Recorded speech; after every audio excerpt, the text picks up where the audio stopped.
o solo ideal para o plantio do café? Olha, o Brasil é um país bastante extenso, né?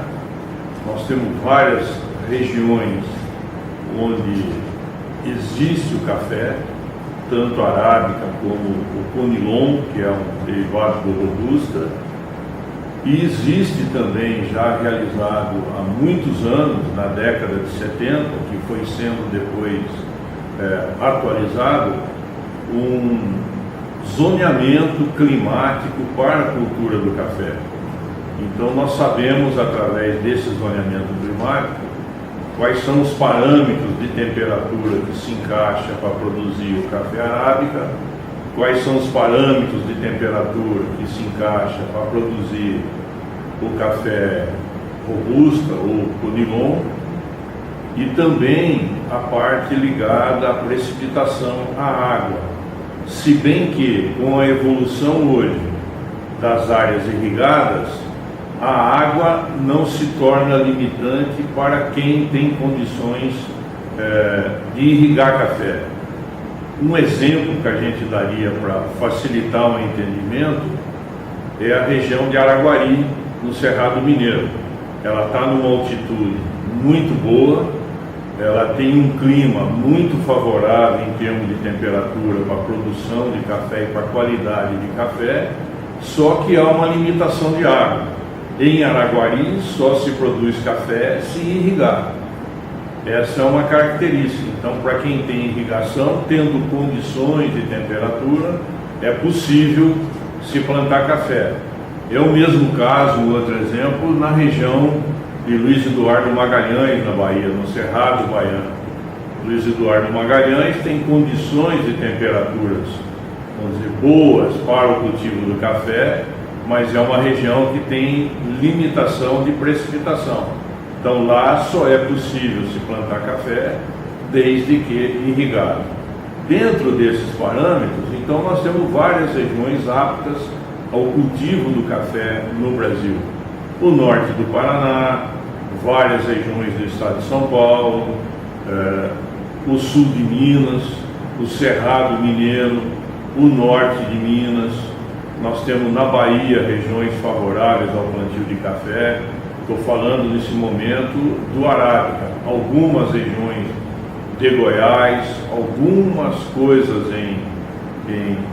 pouca coisa em Mato Grosso, e tem as áreas que são mais adequadas ao plantio do robusta ou conilon, que é um café característico de regiões de altas temperaturas.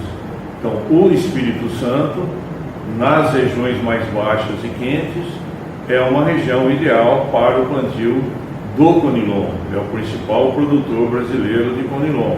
Embora o Espírito Santo tenha uma região serrana, onde é possível o plantio do arábica.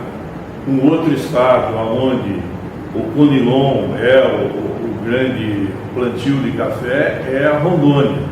E nós temos também algumas áreas no sul da Bahia, onde o conilon também está sendo plantado, é uma região muito boa. Então essas são as condições aí climáticas onde está estabelecido os cafés arábica e robusta ou conilon.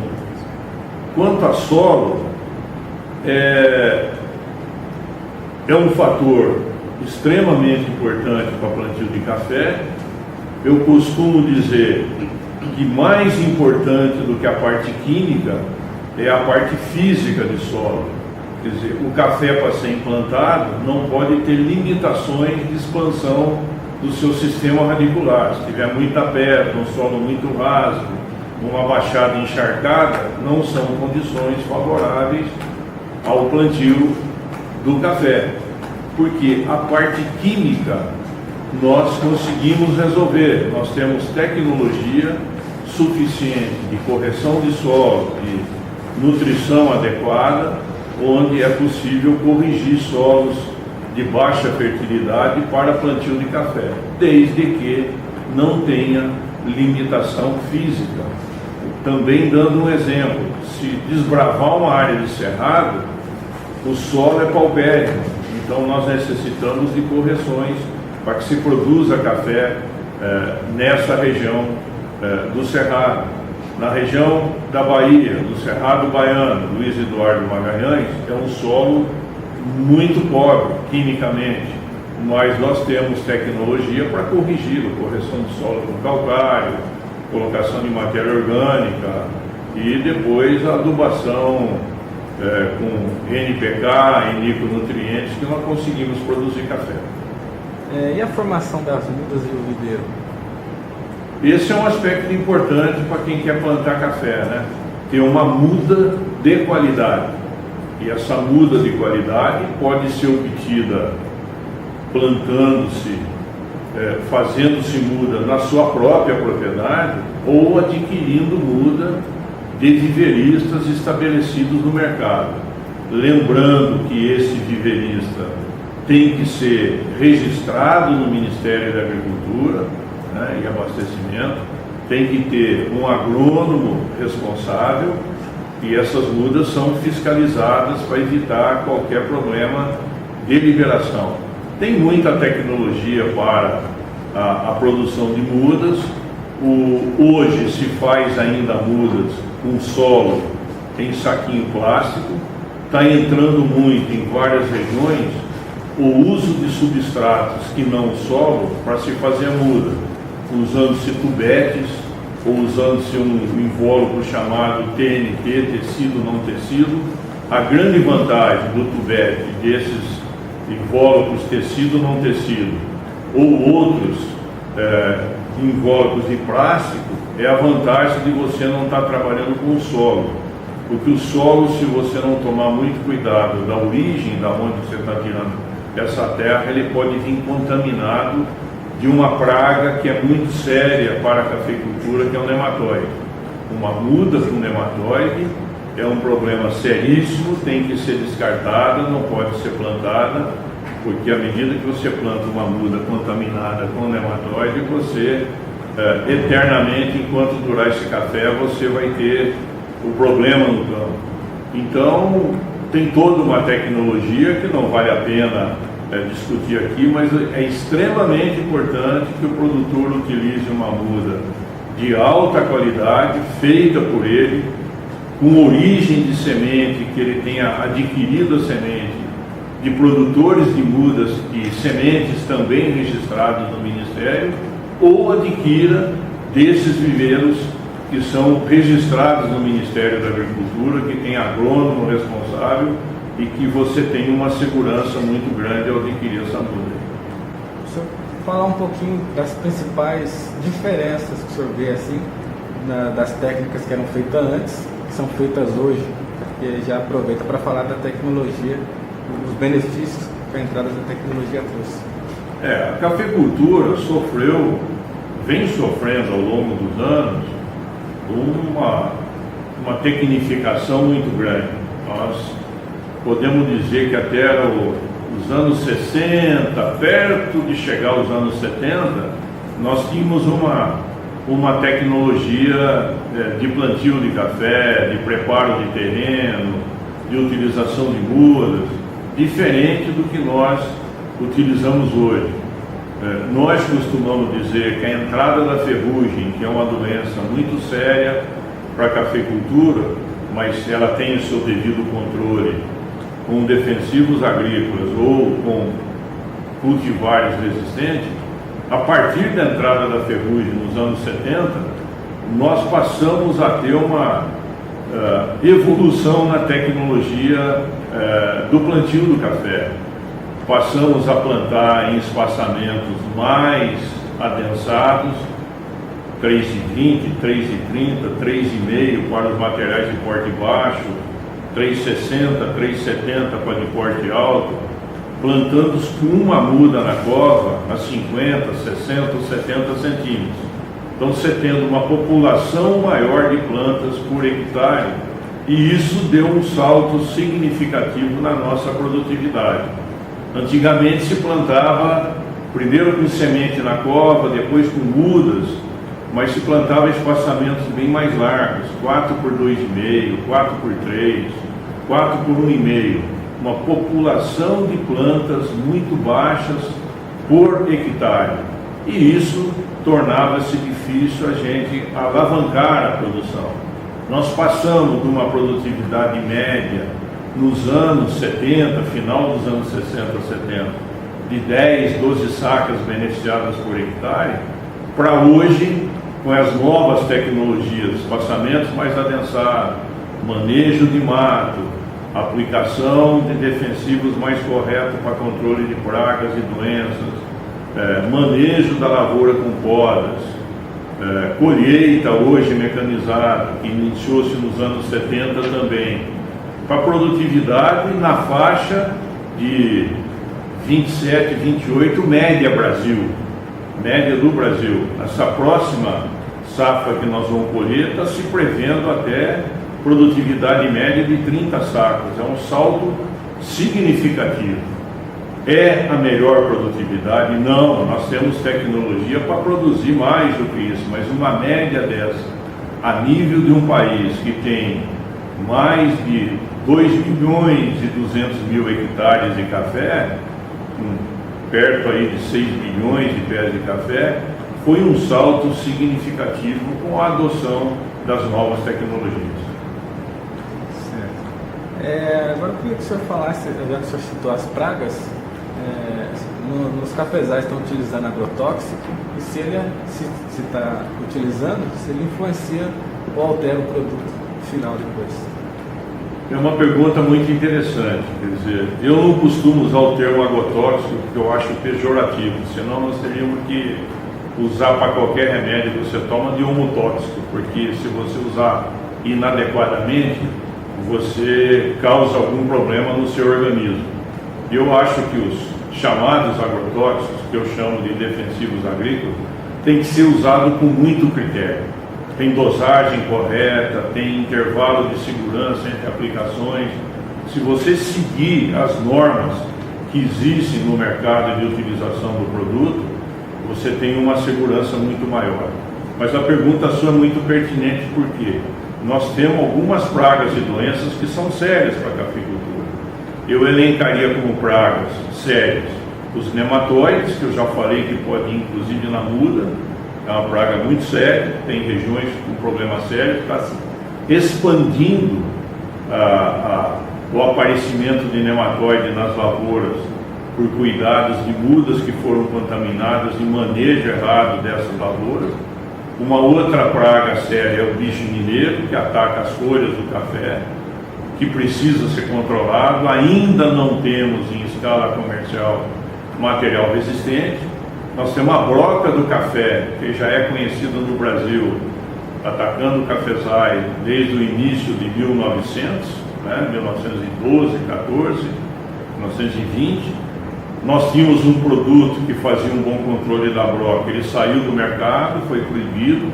As novas moléculas que entraram, várias delas registradas no Ministério e testadas, não estão ainda atendendo de forma adequada.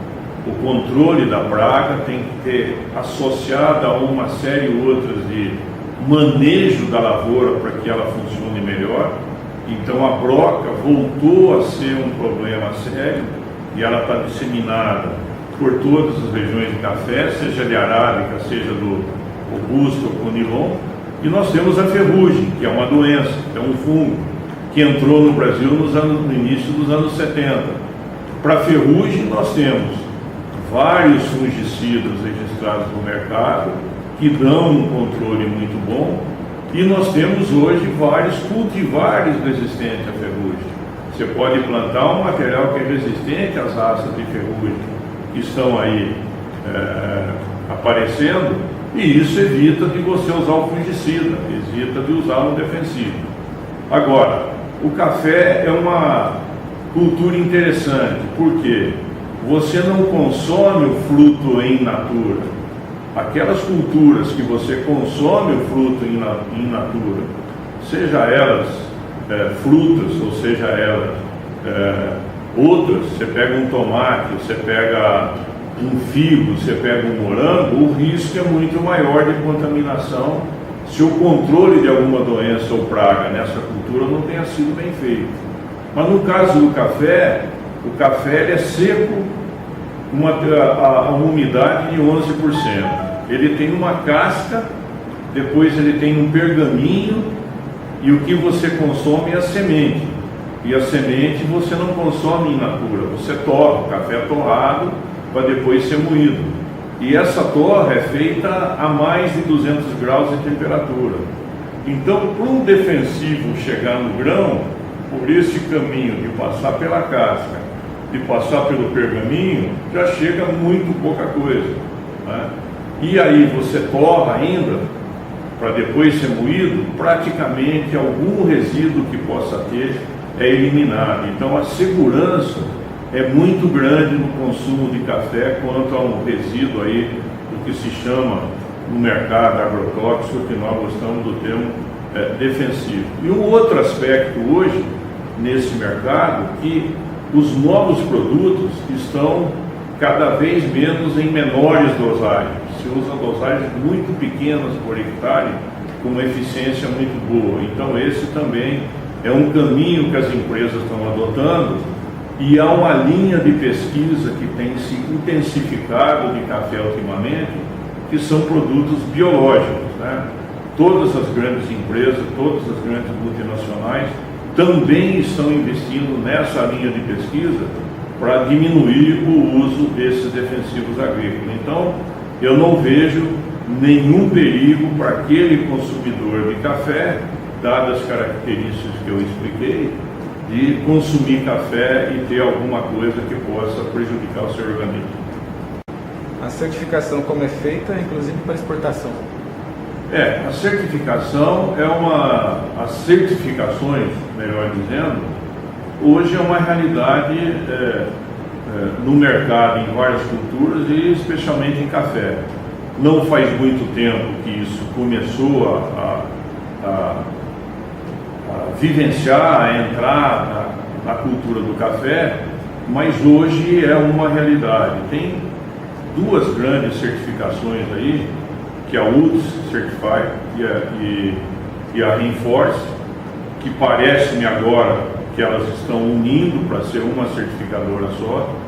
No começo houve uma reação muito grande do produtor com relação à certificação, porque existe uma série de normas ambientais, comerciais e trabalhistas que você tem que observar na propriedade, seguir essas normas para você obter a certificação.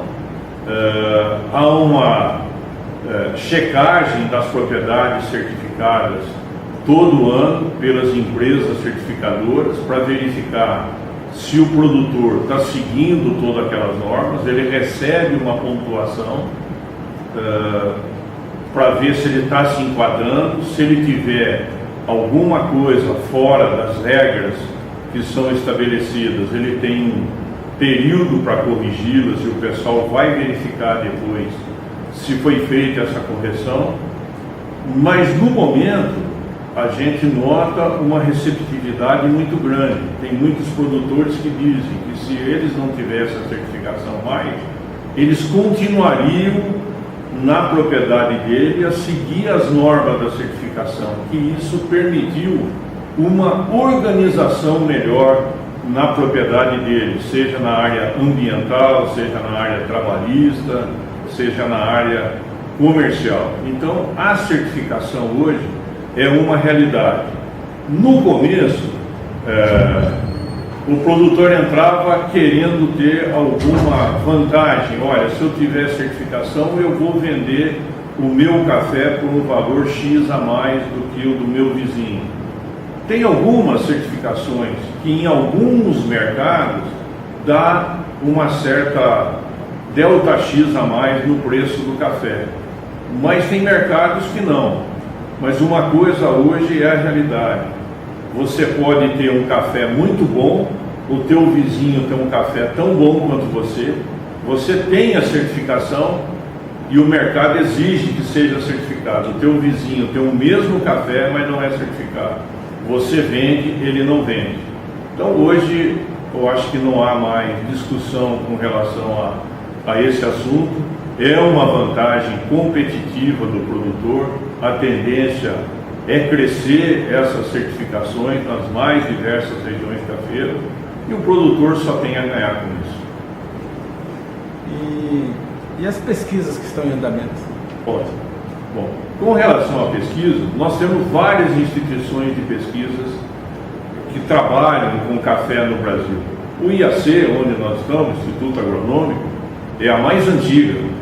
Ela foi criada pelo imperador Dom Pedro II em junho de 1887, chamada Estação Imperial Agronômica, por pressão dos cafeicultores paulistas da época, que era uma elite muito forte, que nós precisávamos ter pesquisas na cultura do café, que estava implantada aqui em São Paulo, já depois entrou pelo Paraná todo, né? E o agronômico tem uma tradição muito grande em café, desenvolveu muita pesquisa em café na área de nutrição, na área de manejo, principalmente na área de cultivares e de variedades de café, né? Ou variedades de café. Praticamente 80-85% da cafeicultura brasileira está calcada em materiais desenvolvidos no IAC. Um exemplo são os dois materiais mais conhecidos do produtor, que é o Catuai, vermelho e amarelo, e o Mundo Novo, que representa a maioria da cafeicultura brasileira. Hoje, tem outras entidades trabalhando com café também, desenvolvendo novas pesquisas e novas cultivares. O IAPAR no Paraná, o Procafé em Varginha, a EPAMIG, que é a empresa mineira de pesquisa agropecuária, as universidades de Lavras, a UFLA, e de Viçosa, o UFV. Nós temos alguns grupos da Embrapa em Rondônia, o pessoal trabalhando com melhoramento do Conilon. Tem o Incaper no Espírito Santo, que também trabalha com café, não só melhoramento, mas desenvolvimento de tecnologias. Esse grupo todo que trabalhava de forma isolada durante muitos anos, hoje está aglutinado no que nós chamamos de Consórcio Pesquisa Café. É um consórcio que foi criado com recursos, né, do próprio produtor, vindos do Ministério da Fazenda, coordenado pela Embrapa, que é a entidade que coordena todas essas entidades do consórcio. Embrapa Café é sediada em Brasília. Então, através de editais que são colocados aí, essas empresas todas, essas instituições, se credenciam a fazer determinados projetos, determinadas linhas, e recebe recursos, além do que recebe dos estados, onde estão sediados, recursos a nível federal para desenvolver pesquisa de café. Então, a amplitude hoje de pesquisa de café é muito grande. Continua a linha de melhoramento visando novas cultivares com resistência à ferrugem, com tolerância à seca, com resistência a bicho mineiro, a outras doenças como foma, como a pseudomonas, que é uma bactéria. Essa é uma linha muito grande desenvolvida por essas instituições. E existem pesquisas sendo feitas na área de nutrição, com novos produtos no mercado, novos defensivos. Então, é uma dinâmica muito grande na cafeicultura, com esse desenvolvimento desses trabalhos nessas instituições e com recursos que foram muito bem-vindos, auxiliando muito devido a pouco investimento dos estados nas suas instituições. Esse dinheiro do Ministério, vindo do Ministério da Agricultura, do Ministério da Fazenda e coordenado pela Embrapa, tem mantido essa dinâmica muito grande de pesquisa na cafeicultura, e quem está beneficiando disso é o produtor de café.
Nós estamos no viveiro experimental do IAC, onde nós produzimos mudas apenas para experimentação, não é um viveiro comercial para venda.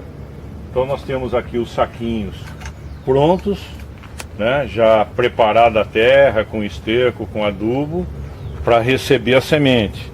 Eles vão ser semeadas aqui, uma ou duas sementes por saquinho, né?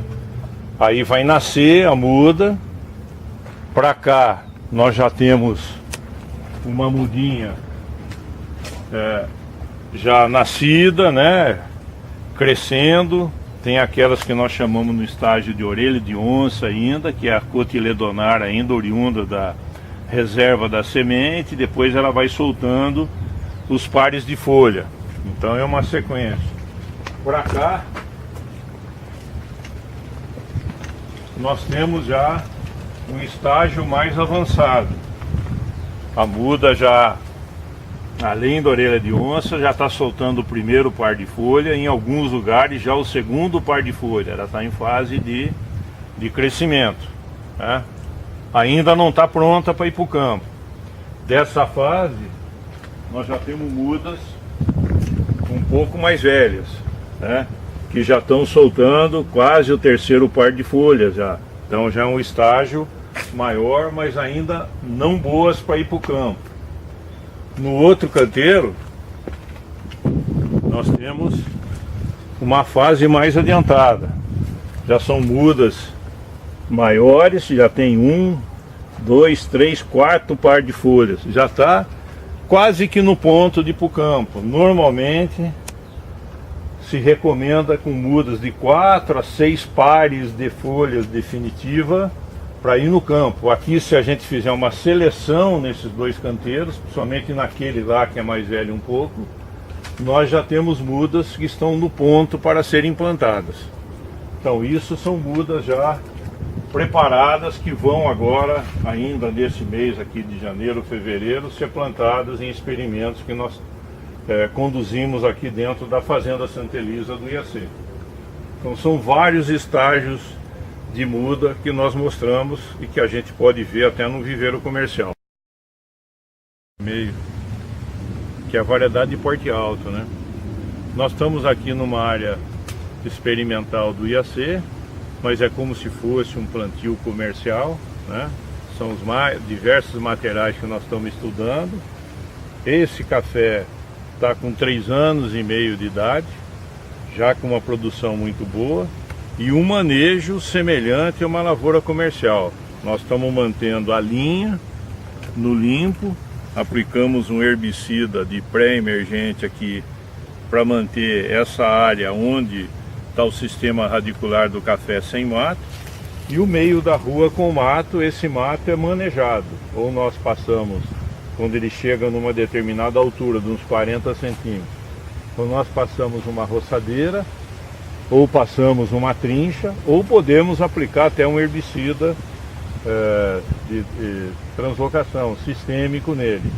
Então o mato no meio da rua controlado, estando a linha no limpo, ele não concorre em nutrição e água com o café e ajuda a gente a manter um controle da erosão. Se mantivesse como antigamente o solo totalmente no limpo aqui, com as chuvas pesadas você teria uma erosão muito grande, perderia solo, perderia os adubos que a gente colocava.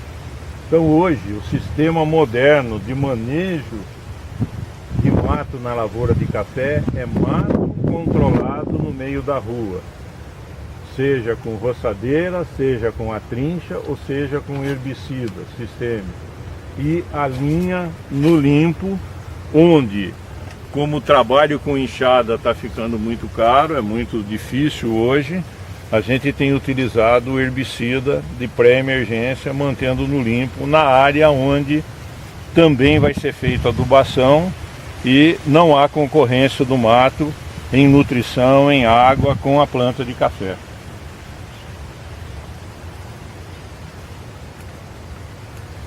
Nós estamos numa fase ainda de crescimento do grão de café. A florada foi em outubro. Provavelmente nós vamos estar colhendo esse café. Ele vai crescer mais, ele vai